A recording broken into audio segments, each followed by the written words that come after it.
আমি নদীও নারী পড়েছি, মেন অ্যান্ড রিভার্স পড়িনি। আমার শুনে মনে হলো একটু ছায়া আছে। Is it an English translation or it's a separate book? They sound very similar. Nodiyonari, Men and Rivers. That idea of a chaya, I think, is maybe even deliberate. Maybe this could even be play, because the titles are not identical, yet they are very, very similar. So I think it's fair to say that, it is not a translation, and I think it's a deliberate desire to write a work like this in English, which therefore raises these questions that I have posed. কিন্তু অনেকটা ছায়া আছে। Chaya to ache থাকবেই. The topic and subject matter is so close. Person is the same, the author is the same, the nodis are the same, so the nor-nari are the same. So I will not. I think this would be a very interesting thing to do, and I thank you for giving me the clue to also go back to that novel and see what is that meaning of that chaya, as you put it, and how can that help us further along this argument. So thank you. In fact, that book, when it was written in Bengali, it created a lot of interest. This is a personal note. My father, like my family, everyone was from that side, and my father was studied in the town of Mamansingh, and he did his matriculation in India in 1946, and he maintained a small diary, which I have recently had the chance to have a look at. ওটার মধ্যে লেখা আছে 1945-46 যে নদীও নদী পড়লাম, এবং পড়ে আমাদের খুব ওই বয়সী ছেলেদের আমাদের খুব ভেরি মুভড। তো যখন বই বোধহয় ওই সময় বেরিয়েছিল so it did a lot of start among the youngsters at that time. What a nice addition, actually. That's really beautiful. But maybe it also helps us understand কেন উনি বাংলাও একটা এত সিমিলার একটা লিখবেন, কেন ইংরেজিতে লিখবেন. Maybe the idea also of audience was already in his mind. Who could read what language, and again what affective swerves would be produced. A Bangla reader reading a Bangla novel of that name, and then non-Bengali readers having that feeling of, as that preface said, Thames and Mississippi are, actually not so close to us as we otherwise imagine. So I think that this was it seems to be a deliberate ploy, perhaps, by him. Thank you. But also I think we must think of the Bengali reader of the English prose. Thank you. So in my own work, I make this differentiation between the pre-liberalization Indian Muslim and the post-liberalization Indian Muslim. And I think that's a very important kind of time period that one must make in terms of a more robust conceptualization of the category itself. So my book was published in 2019, Overview before Indian Muslims of liberalization. Now, if you compare with something like, and you absolutely try to conceptualize through a pre-liberalization text. Now, my argument is that, in terms of, I agree with your understanding of linking the Muslim question with precarity, and that is absolutely valid. But what is now more important is that precarity has actually deepened from the pre-liberalization to post-liberalization. At least in the pre-liberalization period, you still have a progressive Muslim leadership, whether in terms of Humayun Kabir or someone like Hamid Dalwai in other parties also. But this is something in the last 20-30 years, this progressive leadership is absolutely missing. And then at the same time, you have a rise of the Hindutva. The Muslims have never dominated Indian capital, unlike the Jewish community in the US or the Parsi community in India. And the political marginalization is huge. So I think in terms of a break between a pre-liberalization and post-liberalization, the precariousness of the Muslim community and the more debating thing needs to be more nuanced. I find a little bit of missing there. Thank you. I would be delighted to have you do the nuancing. We can't all do everything, and since this is the way you are, your area of specialization, I'm very sure that you are doing excellent work in this domain, and we can all collectively work together to make the whole picture more nuanced. The other thing I would say is that I'm not a political scientist, and I definitely am not. Of course, I am aware of context. I'm not analyzing literary texts in a contextual vacuum, but it's not really my first question to map the contours or the deeper logic of literary texts against one-to-one political events or who is leading where, and So there is definitely, in this text, I was absolutely not interested. In this lecture, I was not even going to that divide, which is of course important. We have all lived through that divide. We experienced that change, which came about in the 1990s, So I'm not at all disputing the validity of it. It is not relevant for my talk today. It may be relevant if it is going to be written up in an article where we have to acknowledge certain things and footnotes and the like. The reason it's not relevant is because I am looking at a certain founding moment of the category's appearance and what it is now. Of course, a lot has happened in between in 75 years. And the watershed moment you're pointing out is one of those interventions. The other thing I want to say is precarity, by definition, only becomes more of itself.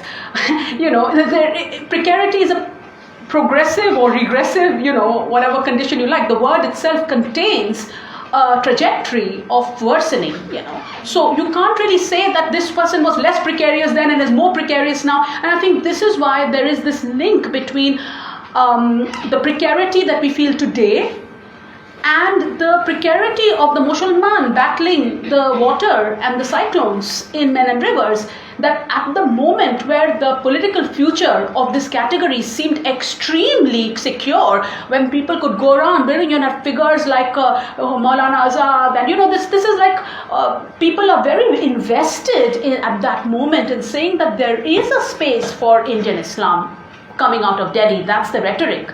Not what is today. We are talking about then, so we must not be atemporal at that time to imagine that a part of this person's brain is preoccupied with issues of precarity and investing it through fiction in this realm to which he is linguistically and geographically and affectively connected. I think is quite an important signal that precarity is kind of ever present, and in some material conditions and context, it just hits us in the face more. We become more aware of precarity. It's not that the precarity becomes more. Is my understanding of the way I presented the material. So hopefully that answers your questions. Thanks. Thank you, Professor. You mentioned Men and Rivers, published in 1945. As it happened, I read another novel by a Bengali savant written in 46, also about Bengal, called So Many Hungers by Bhavani Bhattacharya. So that is about the famine, and it's in English. You might like to read it at some point. And now Indian writing in English is well known, but in 1946 it wasn't, and it got an ecstatic review in a journal in New York. Second point, a year back I was translating the 1946 and 47 diaries of the anthropologist Nirmal Bose. So in connection with that work, I was searching for literature on the net, and I came across an article by a historian in UK called Nilesh Bose. It was called Purbo Pakistan Zindabad, Bengali Visions of Pakistan 1940-47. So that was a real revelation for me. We have this discourse of narrative about the partition, Jinnah, Muslim League and all that. But there was something else altogether, a cultural and political and intellectual phenomenon in Bengal and in East Bengal. And you put the label on it, Mosholman. So it is an article about the Mosholman exploring his identity and consciously choosing to be apart from Hindu Bengalis for various reasons. And there's a very interesting example he gives in that article about one Bengali Muslim intellectual who was India-minded and all the others who were partition-minded. Purbo Pakistan was their target. I had never heard the term Purbo Pakistan as a political destination. It was Pakistan. But there was a separate movement for Purbo Pakistan, of which people had no concern for West Pakistan or Pakistan as such. So one man was pro-India and the others were pro-Pakistan, and they kept having debates and dialogues, and this man kept being pro-India, and then finally he changed his position. So you must visit that article. I'm sure it will stimulate you also. Thank you again for those very important and interesting comments. The famine reference is very important, and yes, I think it would be important. I think it would be illuminating to read it against Men and Rivers, not least because, as you remind us, it's in English prose as well. Thank you.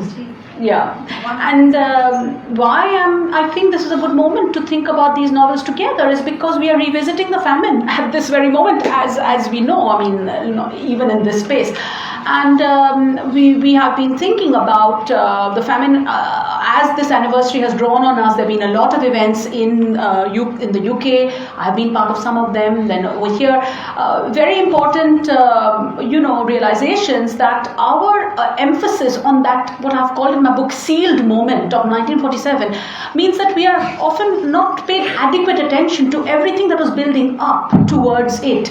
And as we definitely know from other contexts, the warriors, was so important. The Japanese, the famine, right? These things were interlinked in an escalating series of crises. Maybe we can think of the whole 1940s and beyond a little, those decades should be thought of, not just a point in that decade.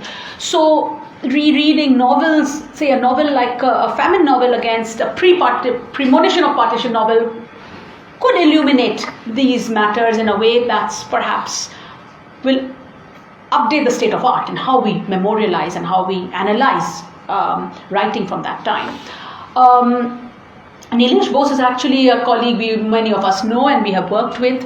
He's actually in the University of British Columbia in Canada, and he was part of a very interesting oral history project. I think the essay that you're referring to comes out of that. They interviewed and collected testimonies from many intellectuals from both sides of both Bangladesh and and West Bengal and in the diasporas, and have produced very interesting essays from that material. I'm assuming that this essay, which I have not read, would be part of that work. But this idea that you say that the Mosholman in the minds of the elites are the Pakistan-minded elites. Is the Mosholman that wants to distance himself from the Hindu compatriot, the sharer of space. I think for me, I was trying. I don't know whether this is going to be held up as I move further into hopefully developing this into a written counterpart. For me, I'm trying to see if this idea of the Mosholman, for Humayun Kabir at least, and maybe for people like him, is actually like that, is a sign, a signifier of the peasant who isn't necessarily thinking about a lot of these, like I want to separate from my Hindu neighbor or whatever. The elites think differently and elites adopt certain positions. That's why I said that my family was looking towards an aspirational Mosholmani, which is the peasant Mosholmani. They are not peasant, but they want to be like it. Maybe this is a bit unusual, but everybody was doing something of that kind. People were taking positions and imagining what their Muslimness was about, and that is the story of Bengali Islam. So it is not, I think Nilesh's essay should not be seen, I think, as just a single effort to recover that complexity, but there are many people who've written about it. Joya Chatterjee, of course, Anuja Lay in her own way, she's here. Aisha Jalal has given us the complexity from the other side. So this is a knotted and tangled story. Basically, it was families who took decisions, and within the families, people took all different decisions. Even there were discussions about what are we, newspapers, literature, everything was what is this person, what is this Mosholman, and the Mosholmani and the Mosholman may have been different, is my contention. Thank you so much. This is absolutely a fascinating category. I'm a political science, I study political science. The idea of Mosholman, and I think this is a kind of a long comment. If you look at the larger Indian history, especially the history of the subcontinent, and largely the idea of Bengal Islam or the Bengali Islam, the vernacular Islam, rightly have been marginalized in the mainstream discourses, whether it is Deoband or it is Nadwa, even in the religious literature as well. How do you, conceptualize the idea of the lower casteness of Bengali Muslims, and also of course, in the most recent history, the racialization of this identity. The Racialization of this identity. As a migrant labor, and Bengali Muslims being racialized as, of course, Bangladeshi infiltrators in many Indian cities. How do you look at the idea of the caste in this discourse, and how far is the idea of Mosholman is challenging the what called Ashraf hegemony of understanding within quote the Indian Muslim questions?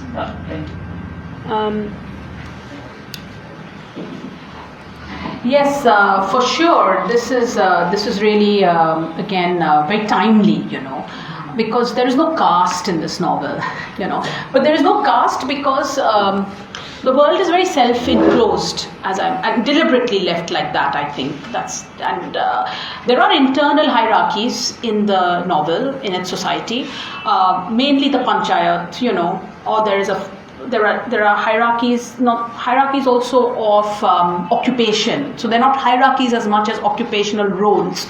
This is a village community in this ideal sense. And if you read Humayun Kabir's the Indian Heritage, he places a lot of emphasis on this, again, this very idealized notion of the village community, which has its own genealogy, but he obviously subscribes to it. So there is a sense in the novel that there could be an ideal space where questions of caste were not relevant. This is the world of the novel. I'm not saying they're not relevant for him or for him. And within the world of the novel, questions of caste are not relevant, and there is no question of communal conflict either, because there are only Muslims in the world. So this is a bit artificial also, right? So in this world, therefore, there's a sense of how does life proceed? What are where are the tensions and how does the plot move? What are the things that bring joy or cause anguish? And it's all from within. So that's the interesting thing in a literary critical way. But if you move out from there, okay, as I said, the novel does not exist in a bubble, and at this time, we also have, of course, people like Dr. Ambedkar are, writing the constitution, and, people are talking about Harijans, and so it's not that nobody's thinking about Mulkrat Anand is writing Untouchable, so the idea of caste is there in the consciousness of everybody who is sitting and working on these national questions. I'm very interested that it's evacuated from the novel. At the same time, as I said, knowing my own family's milieu and history, there is a definite rejection of Ashraf, signifiers and whether in questions of marriage or how you organize your house or the rituals you observe. In fact, there is, I would go so far as to say, even a rejection of Islamicness, So there is a conscious rejection of a lot of things that are considered to be somewhat antithetical to the project of secular modernity. And however the family may have been a product of some kind of hierarchy, the effort was to adopt and adapt the peasants' habitus and values and even dress, However absurd this may seem, but this was the kind of pathway. Of course, now all this is happening 50s, 60s, my grandfather, who was a proponent of this vision, passed away in 1981. So, that world has gone. Now we are in the world of Pasmanda, agitation, renewed awareness of, all these divisions within Muslimness because of the caste question. So I think that the novel is a bit dated from that perspective, that it does, but maybe it's also showing us another way of organizing oneself. After all, Humayun Kabir was also very much involved in unions and, in kind of labor movements and the Krishi Project Party. So I think The novel is trying to say that there are always fissures in society along the lines of religion and caste organization, but what if we conducted an experiment, a fictional experiment of a world where it was somehow not pressed upon by those divisions? What else could happen, you know? And that's what I think the novel does. I don't think it means we can't revisit it from the perspective of the politics of today, particularly the politics of, because just because a family or one person has certain revolutionary or radical tendencies, that does not change the movement of history, no? So, or the need for renewed look at ourselves. So, yeah. Thank you for a wonderful, thought-provoking lecture, Aruna. Mine would actually take off from some of the questions that have already been raised, but I'd like to begin by the statement which you made in your article of growing up? Grooving on. I use grooving on because in Pathan, that Jhume Jo Pathan, that song. So it's like a massive way in which the movie ends on this crescendo of the song, and the English translation, the subtitles, which are officially subtitles of that song, are grooving. Jhumna is grooving. So that was an allusion. Okay. Sorry. I wanted to pick you up on that statement you made that the Indian Muslim was born at that moment, 75 years ago, at that moment of independence and partition, and ask you, in the light of Humayun Kabir's very complex, mixed identities, where we would take that statement, because clearly there's a pre-history to the category that is obvious and evident, that what happens in the build-up to partition, all of that, is that the Indian Muslim is already a deeply politicized category. Yes. And in the classic divide and rule, it is there. It is there as a very predominant political entity. But when you are making the case that the Indian Muslim is a category born with partition, I wanted you to therefore reflect a bit more through Humayun Kabir's own position. And the other is a comment, and it comes very much from the previous question, which is to say that if the Bengali Muslim is a doubly marginalized identity within the South Asian Muslim, and I'm thinking here of Rafiuddin Ahmed's very important work on the Bengali Muslim, is that what Humayun Kabir, from where he is, and then from, as you said, it is the Muslim secular, the national Muslim, is something which is a Delhi-centered entity, and Humayun Kabir's positioning with Maulana Azad and all is one way in which he claims that place of the Muslim secular, the national Muslim, which figures like Mosholman Hassan and all the world. But what he's doing in Men and Rivers seems to be a utopian reclaiming of that Bengali Muslim identity, which is non-Ashraf, which is rural, which is peasant, but which continuously now needs to be brought into a fold, right? And I'm therefore thinking about what is at work here, because it's a totally utopian world of being Bengali Mosholman that he's recreating there. So maybe they're very different personas, one which is inhabiting the space of the Muslim secular in national politics, that he is, and the other is almost a romantic utopian imagination, because I don't know about your family, but they were not peasants either, right? So when you're saying an aspiration, it becomes a cultural aspiration of a kind, but it's of an aspiration which is nonetheless not fissured by communal conflict, by caste identity, nothing.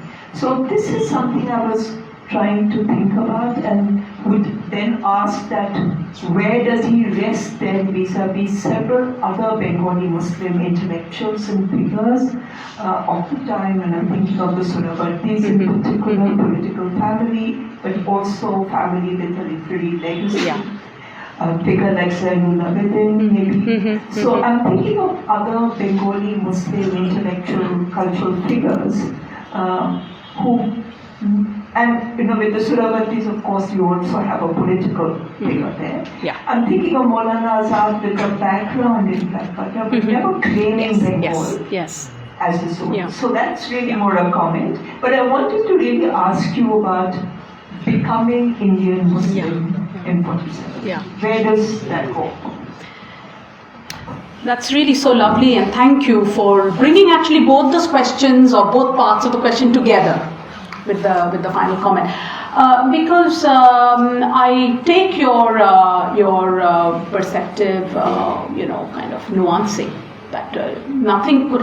In a way, it was a rhetorical move also in the essay. I think my main point is that, of course, as we know very well, and the historians have shown us time and time again, this was a deeply politicized category. Maybe from the, from Plassey, from the Sepoy Mutiny, like it's been information. It's been information for so many centuries, actually, building up.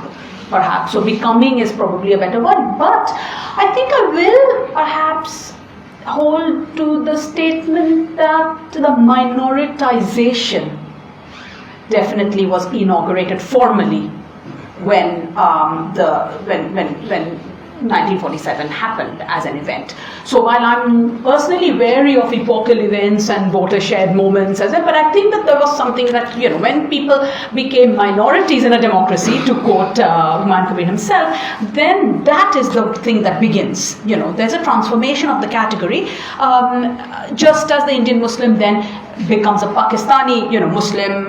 Certain categories emerge, and within those categories, minorities, majorities come into play. In the case of the space where that phrase could remain unaltered, the Indian Muslim before 1947 and after, yet the thing that had changed was that they were now minoritized. So I think that's what I would hope would be a more nuanced and more elaborated version of what I compressed in the statement I quoted. And indeed the essay does unravel it in somewhat more complex fashion. Now, going back to Humayun Kabir's own life, which of course very much bears out this becoming, not least of all in the fact that the novel itself was written in 1945, so it is part of that process of clinging on to certain things, rejecting others, converting, transforming, feelings into certain works or writings of different genres, of which this is one. I really would stick my neck out and say that the figures that you have mentioned of the major Bengali Muslim intellectuals, Bengali Muslim, not even Calcutta Muslim like Azad Saab, were all opted for Pakistan. There were very few left. I don't really know of too many people like the members of my family itself divided who remained. Of course, there were many Bengali Muslims who remained, but not people perhaps who occupied a certain visibility in a certain sphere of action. And Zainul Abidin, the Suravardis, Fazlullah, all of them opted for Pakistan and ultimately became Bangladeshi, many of them too, and their descendants. And my own family members were part of that trajectory because my grandfather, there were 6 siblings and 6 brothers and 2 sisters. The sisters, as women had complex lives which are crossing back and forth depending on their husbands, but the siblings, the male siblings who were all politically active, 4 took decisions to be Pakistani. So they were part of that group. And so the point is that when you start looking for a Bengali Muslim of that bracket, occupying that space in national life after 1947, I don't think there were too many. Being in Delhi, you could then recalibrate yourself and present yourself in conversation, with the Tayyabjis and the, Maulana Azad and all the rest. But perhaps back in Bengal, it was a much more difficult navigational space, and I think I can say that from what I remember of my own grandfather who was in Kolkata. So, in short, I think it's a rather unusual trajectory, and it's one that therefore all his different writings in sort of shard-like form, different facets are revealed of these dilemmas. But it is part of a becoming, and I'll definitely take that on board. Yeah. Thank you for that very provocative lecture.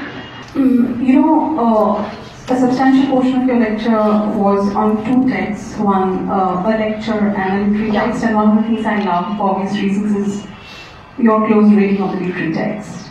The question is not really about what you said, but like triggered by that. It might sound a silly question also. So you talked about Humayun Kabir's one lecture and one novel especially, where he articulates premonitions at a time that is not common, like not too many others did. You also mentioned at the beginning of your lecture, the stories that you've heard while you were growing up, oral histories. I was just curious, is there anything that Humayun Kabir expressed or articulated in personal journals that has any kind of relation to what he's done in Men and Rivers? Is there anything else that he has thought about that is not out in the public sphere, and can there be a conversation between them? This is the problem when you are in a family, everything is said and nothing is also said, and then you can't find anything and you think, where is everything, So I can only reflect on a process, and also when it's a partition family, I've written about this in my book and you know it very well, people are quite selective with what they want to remember and how they want to deal with each other as family members and so on. So there's a lot of self-censorship and a lot of embroidery of certain facts. So I think with Humayun Kabir, because of course I never knew him as a person, he passed away before I was born, I can say that there were few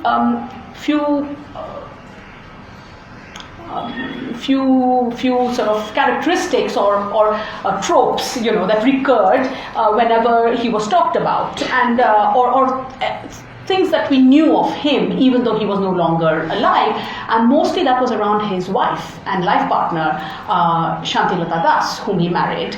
Quite a cause célèbre at that moment, a Brahmo lady, and marrying a Muslim man, and there were students, and she was herself from a very progressive family, but it doesn't matter if human beings were progressive at that time or families were. The society found this quite scandalous, and I think Professor Roger Contoray had done some research on this, or somebody doing research under him had found out all these pamphlets that were circulating at the time, and people were pretty scandalized that they decided to get married. Now I remember her because she was alive right until the early 90s. And she lived in Delhi. So, from her lifestyle, the secular, very kind of austerely and militaristically secular life they led, if I can even use these words, can show you the sort of, the rigid boundaries that they created in Delhi around themselves, and, as a unit and a family, and what, all the currents that were literally swirling around them politically, even in the naming of children, So they had two children. The son was named Probaham Kamal. So there was Kamal Ataturk. My father was named Zaglul after Zaglul Pasha. So these were very Khilafat kind of names, So there's a kind of echo to an earlier kind of imagining of pan-Muslim political modernity. And but then there was the Provahan there, and my aunt is called Joyati Laila. So there's all these very poetic resonances. How do you mix and match the different strands of your inheritances? The food at home in Delhi, it was always korla and like very plain, Bangali khabar, it was very strict, so much so that people, like my father visiting their home, they would always say it was so disciplined and so austere that they would be sneaking around at night trying to find food in the fridge, including Professor Kabir himself was caught trying to sneak around and find something after dinner. So it was really regimented, that whole procedure. What I remember of my great aunt, Shanti Kabir, was that she was an amazing woman. She was very, very strict and very expressive and very hardy. This was again part of that whole nation building. She and her sister, now this is interesting from the point of view of the sea, they were from Krishnanagar, their family, but they had a home in Gopalpur on sea. And until the time that I was about in class 12 or even in Presidency College, before I left for England, every year she would come alone from Delhi on a train to spend a few months in Gopalpur on sea with her even older sister, Pritilata Das, whom she would meet at Howrah station. And these two ladies would go alone together in the 80s and 90s to Gopalpur on sea. And the only intervention that was allowed is that somebody from our family in Kolkata would go to the waiting rooms in Howrah station to make sure that these two ladies met or give them some, lunch. And this was their tenacity, So when you think of this milieu, there was definitely a connection with being Bengali, but it was very distilled and very controlled, music, gaan, Rabindra Sangeet, Nozrul Giti, Brahma Sangeet, all this was part of it. But it was all, again, very much part of a regiment. It was very regimented. And very remarkable people. That was the milieu. And there was very little room, therefore, I think, for luxuriating in emotions of, you know what I mean? Like yes, and I would be very interested to know this. But we discovered something among the papers of my great uncle, another one of their siblings, who opted for Pakistan. Their oldest brother, Shahjahan Kabir. So his granddaughter, who is my second cousin, and we are friends, we all live in London. She discovered among her grandfather's papers a letter that Humayun Kabir had sent his oldest brother from Oxford in 1931. Where they had written about 1931, or was it 1941? Look, imagine, I can't remember. I should remember because I had actually kept some of this material on hand in case anyone asked me. Anyway, I will send this to you. It must have been 31 because he had just come back from Oxford. This was his last year in Oxford, and he had written a poem in English for the Oxford Journal, student journal, magazine, and it was printed. And he was very proud of it. So he sent a copy of it to his brother, who was serving in Muscat or in somewhere in the Middle East at that time.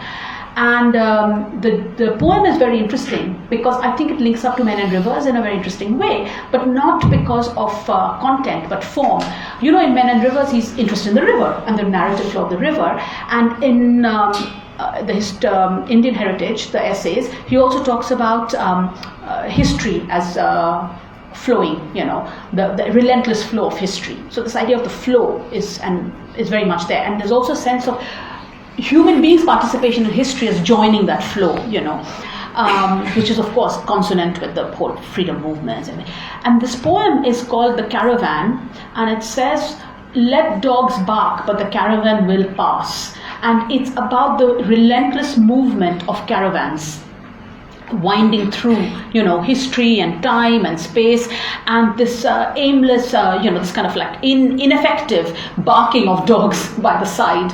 And I found that very again connected to this philosophy of history that he somehow proposes about the relentless flow of things, be it a river, time, a caravan, or it's almost that he takes some sort of succor in a way that there is a greater force that will flow, and we will somehow be swept up in it and reach our destination no matter what. It doesn't matter whether dogs may bark, But he was very proud of this poem because he sent it to his brother, and he was just about to leave Oxford to join a life of politics here. So I think it's an interesting little snippet that then surfaces many decades later in the possession of his brother, and is retrieved by his brother's granddaughter and shared by us on Facebook. Where else? In the context of Indian modernity and Can you use the mic, sir? It's okay. am I audible? So my question was in the context of Indian modernity and the post-colonial fiction that is being produced, in tandem with the sensibility of the age during that time, or rather the sensibility of the community.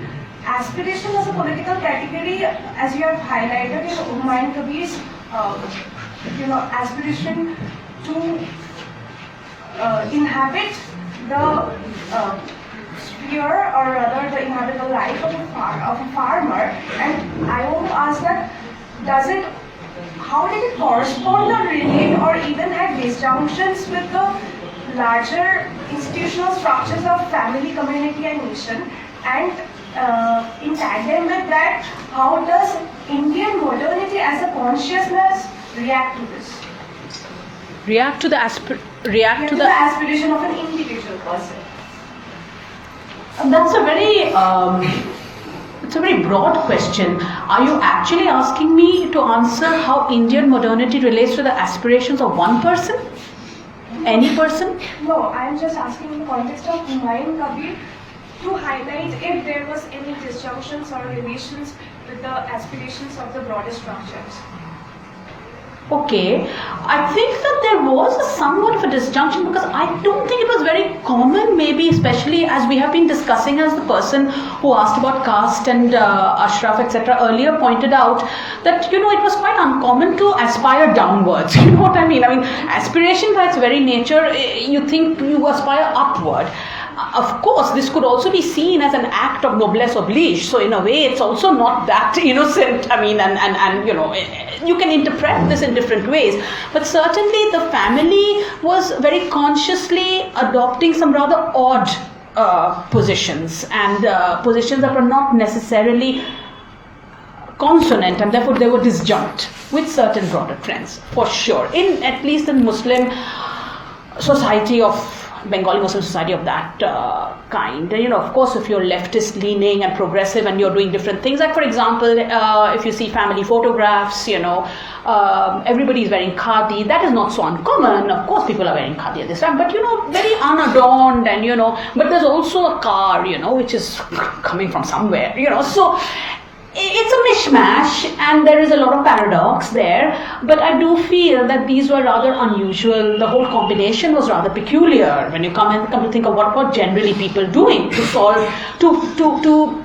it was a bit Gandhian also, like Gandhi also decided to adopt certain very, impoverished signifiers rather than lavish ones, and Gandhi was a big role model for my family. We grew up under this massive portrait of Gandhi, like 3 times his size. So, it's certainly an ethos that you can see has resonances with different choices people were making, but the nuts and bolts, I think, were very particular. And they manifest themselves in this choice of a novel.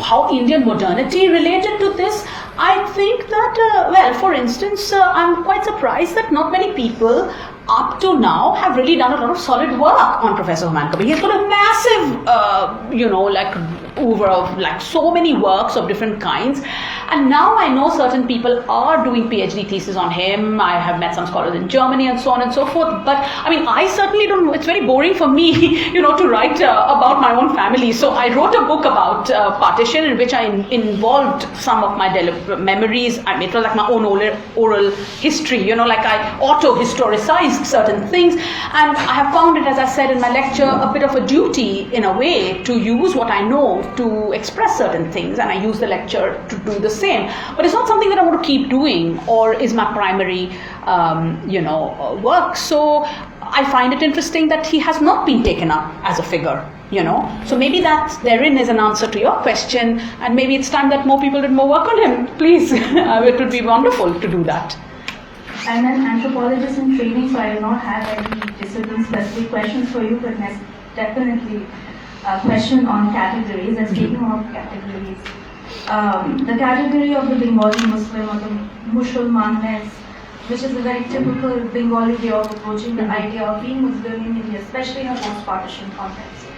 I was just wondering if, and I apologize if this takes away a bit from your work, but do you think there's a method, or is it at all justified to maybe make a link or a connection between the idea of Muslimness in Bengal and, say, between other kinds of local Islams and everyday grassroots Muslimness? For instance, the kind which Raisur Rahman talks about in the Qasbah, or which Afsar Muhammad talks about in Hyderabad.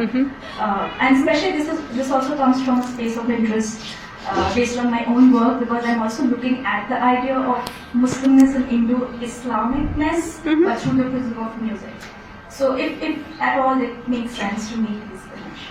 Thank you. Absolutely, I think it's a very pertinent question, and of course we want to talk across boundaries. So, do you want to ask a question for us? You wanted to add to that?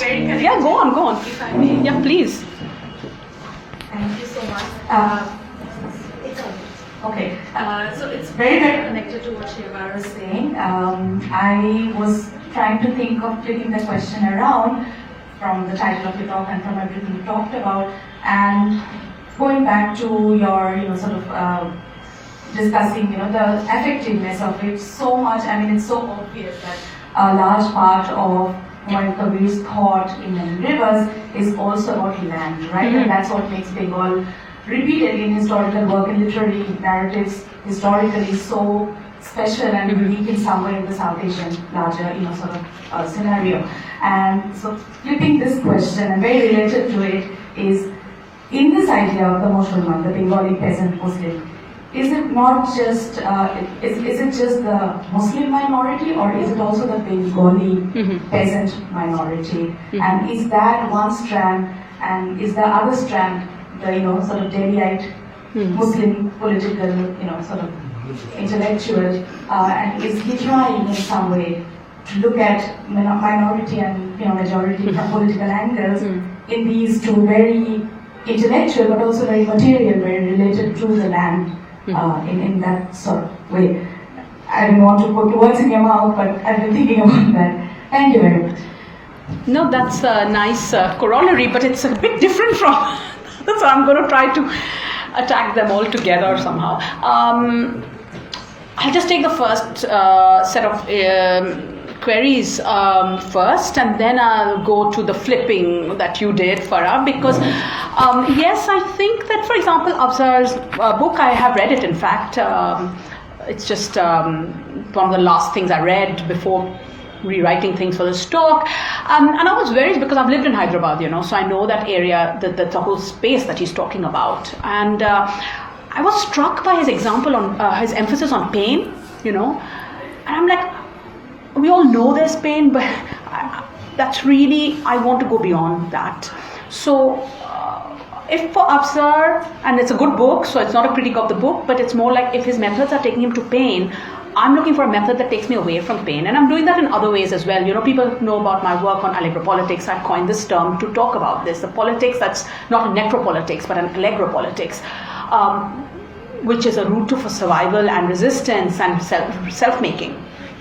I think that if you follow this thread, you'll actually find lots of resonances between different communities, whether in the Qasbah or the Chord or wherever. Now, the point is that I'm not sure I want to keep also, I think for us quite right, is this actually not a very interesting way of thinking, not just about the minority, but of the minor becoming major, or the minor turning itself out as the universal, minor universality. So I think that there is a very deliberate, it's almost like a rhetorical exercise that he's conducting there. If I create a world in which there's this Bengali Mosholman village, which is entirely Mosholman, then how far, it's like a reductio ad absurdum.